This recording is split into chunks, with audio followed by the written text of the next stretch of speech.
Prescription drug commercials. You know, America and New Zealand are the only countries in the world where you see commercials for prescription drugs.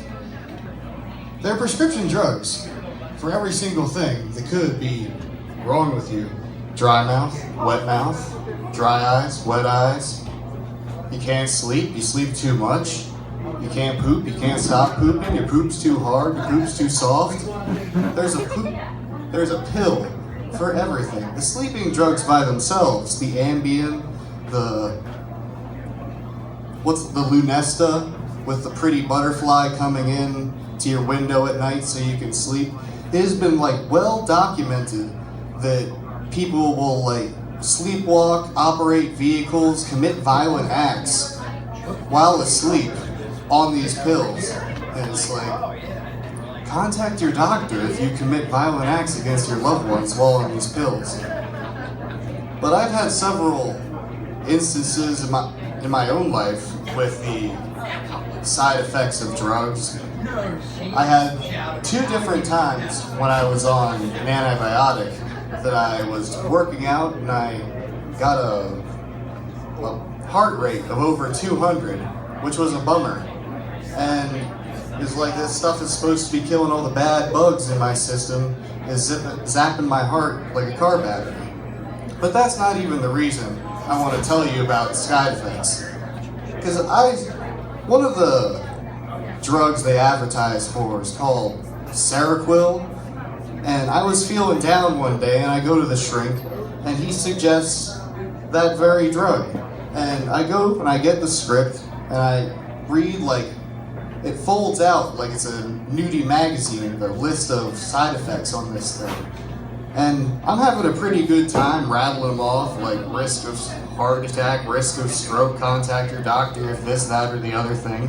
And 3/4 of the way down the page is the side effect to end all side effects, the end all be all of side effects, and it was permanent painful erections.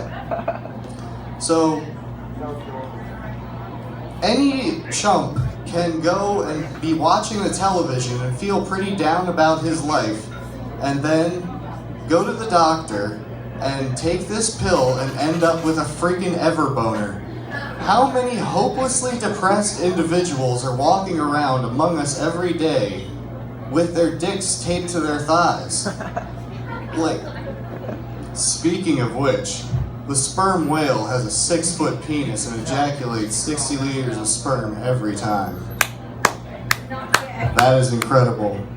Nature, you crazy. Have you ever thought about whale sex? No? I have. Well, let me tell you about it. It's perplexing, to say the least. You think that the whale would be find another whale, be flap, flap forward, flap, flap back, flap, flap forward, flap, flap back. Imagine the kind of mileage it would take to get a proper fucking that way. We're talking about several marathons. But that's not how whales have sex. Let me tell you how whales have sex.